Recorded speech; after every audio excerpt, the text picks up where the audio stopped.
You probably open up Task Manager to close a freezing program, or to find out why your system is at a crawl, but that's like using a Swiss Army knife to open up a bottle. Well, today I'm pulling back the curtain on a ton of hidden Task Manager features that most Windows users have no idea exist. Stuff like efficiency mode that can make your PC feel way snappier, secret columns that show exactly what's killing your battery or hammering your drive, live memory dumps, weight chain analysis, and a bunch more power user tricks that I actually use when troubleshooting malware and optimizing operating systems. Nico knows tech, all your tech tips and reviews on deck. Nico knows tech, #1 channel with the news on check. All right, let's get right into it. All right, obviously we're going to open up our Task Manager. If you guys don't know, obviously you can right click on the taskbar and click Task Manager. Alternatively, you can hit Control-Alt-Delete and then click Task Manager right here. But did you know you could also hit left Control, left Shift, and Escape to immediately open it? I'll go ahead and close it. I'm going to hold left Control, left Shift, and Escape, and it immediately opens the Task Manager. Either way, you can open it up. Windows gives a dozen ways to do everything, and especially on Windows 11, which is what I call Windows 10 Extra Clicks Edition, but that's for another video. All right, so the first thing I'm going to show you is all the other things that you can do with the columns. Now, by default, you have CPU, memory, disk, network. Your individual PC configuration may vary, but this is typical on a new Windows installation to get this, but there's so much more space, and we're also not being told a lot of what's going on here. And we're over here on the Processes tab. Well, right here, if we hover over the columns, specifically the columns here, and right click, we have everything that's visible is checked. Memory, disk, network, and CPU. Now, we can also add all kinds of other things. Now, the most common one that you would want to do is add your GPU. You want to see what processes are using your graphics card. If you have an RTX card, AMD card, whatever. It's good information to know if something is hogging your GPU. And in malware research, you'd want to know if some application is maxing out your GPU that isn't a game or isn't some graphically intensive process, because maybe it's a crypto miner. But just because an application is using GPU doesn't make it that, but it's information. Other things that I like to add is GPU engine. Okay, so obviously OBS Studio right now is recording video and it's doing video encode. And then NVIDIA Broadcast is using CUDA engine of my NVIDIA card. If you're a kind of a gaming nerd and you like that kind of info, good info to have. And another one this one I think used to be on like Windows 7, XP, old school ITs, tell me if you remember, is the status. And status is kind of not really common here anymore. I'm gonna actually move it over here. Oh, you can also move the columns around. You can, if you want CPU to be after memory, whatever, you can just click and drag it to where you want. I'm gonna have status over here. And you'll see there's these green leaf icons on some of these. And that's because right here, I right clicked on the process and clicked efficiency mode. I'm going to go ahead and uncheck that because I'm actually using that application intensively right now. I right-clicked it earlier for the purpose of the B-roll, but any kind of application that runs in the background that you want to kind of stop hogging all the resources, a good one is Firefox. Now, fortunately, since I don't have hardware acceleration enabled, it's on by default. But if you want something to freaking take a break, doesn't need to be using so much resources all the time, go ahead and click on it and then click efficiency mode. Not all processes have this available. For example, if I do it over here, this is the desktop window manager. I'm not allowed to put it into efficiency mode because it's a critical Windows process. So efficiency mode, you can control a bit of how your background resources are being used. Speaking of which, next tip, under the performance tab, you'll see that I have all of my cores. Now let me go back. By default, you most likely are looking at this under the CPU tab. Okay, you have all these different options to see based upon your hardware, but specifically on the CPU tab, you just see CPU activity. But I have a 6-core processor, and each of those cores has the ability to split itself in half. So it's got logical processes. So if I switch the graph to logical processes, I have 9 logical processors. So every core can split into 2.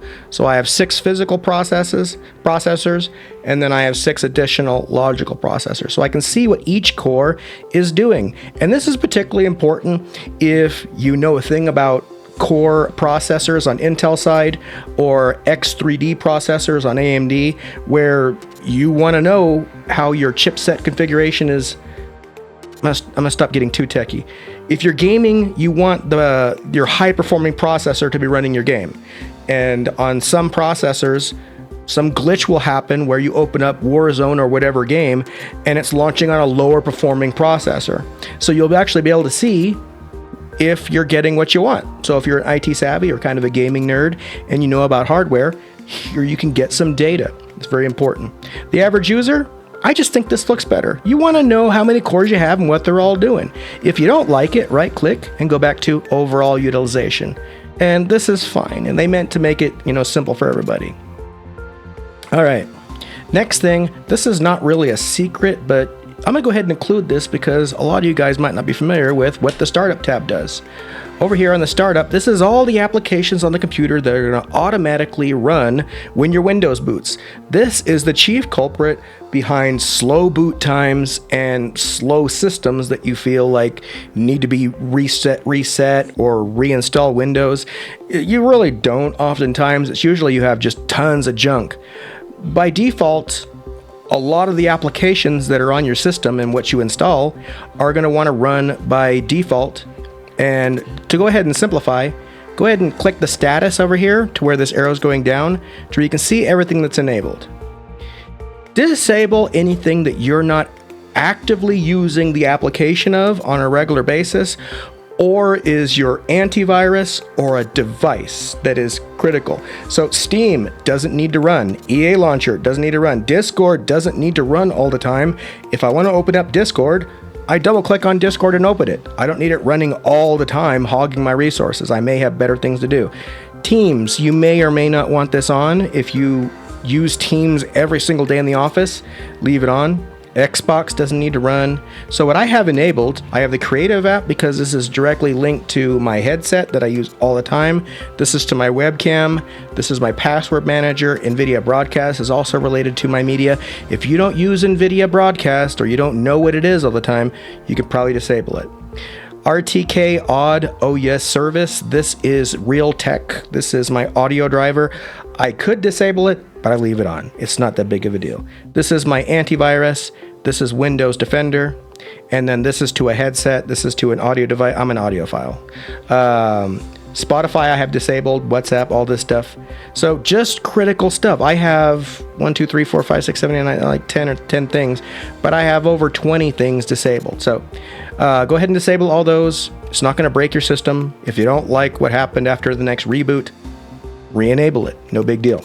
Now this next tip is really good. If you ever had a game crash on you and then suddenly you're faced with this, just a black screen with a cursor, a lot of you guys often force shut down your machine because you can't get back to your desktop. Well, what's occurred here is that Explorer, or your graphic user interface, has had a crash and it needs to be restarted. To restart it, just do this. All you got to do is open up Task Manager. You can do Control-Alt-Delete, or you could do Control, Shift, and Escape just to open up Task Manager. And then I'm going to show you both ways to do this on Windows 10 and 11. First, I'm going to show you on Windows 11. Right here, we have this button here, Run New Task. Now, to get to this on Windows 10, you'll go up here to File, then click Run New Task or Create New Task. And right here in this open menu, we're going to go and type explorer.exe. And then after we hit enter, if your Explorer was crashed like I was describing, it'll blip and then it'll open up Windows Explorer and you'll have your desktop back again. Since I already have Explorer open and everything's fine, it's just going to open up File Explorer, but same thing. So that's how you get out of the black screen with the cursor. Now the final trick I'm going to teach you is how to analyze processes and get more information if you're looking for a suspicious application, maybe malware, maybe something that's not supposed to be there. So again, we're going to go up to the columns and then we're going to add command line and we're going to add process name and then also publisher. We're going to give ourselves a little bit more space here. We're diving a little bit into kind of a niche category, but publisher is the most important thing we're going to look at here. So let's assume that I don't know what some application. Let's pretend that it's AI Suite 3, and I don't know what this is. Well, it's by Asus Tech. And if this publisher said Joe's Crab Shack, obviously that's not something I want on my application. And then more importantly, let's go to gaming services. I might have thought this was a suspicious application, but it's by Microsoft Corporation. More importantly, this is a common one. A lot of you guys keep on asking me if SVCH host is malware. No, it's not. It's how applications. This is service host, local service, SVCH host, exe. This process here, this has scared so many people because it's always talking out on the internet. This is one of the ways your computer reaches the internet. It doesn't make it a virus, but viruses can use it.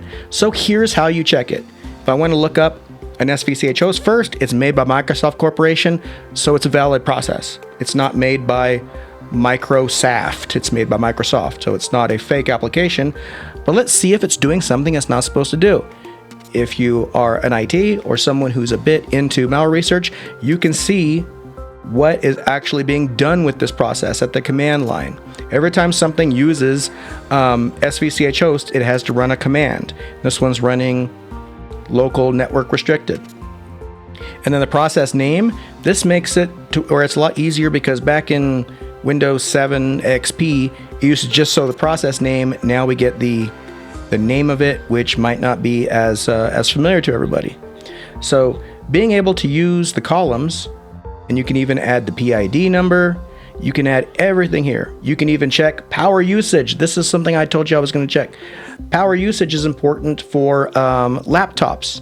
If you're looking through all of your applications and you're wondering why your battery is dying, check if something is using too much battery. And for example, if you open up a video game, it's probably going to be using very high power, which is why when you play Warzone on battery on a gaming laptop, you get a 30-minute battery life, or it depends on your battery, but it's not very long. And then you can run Firefox very, very long because it's using very low power. So that's the last thing I had for this. I hope you found this video helpful. If you like it, please smash that like button. It helps me a lot in the algorithm. And if you want to see more amazing tech tips and reviews and other stuff, smash that subscribe button, and I shall see you next time.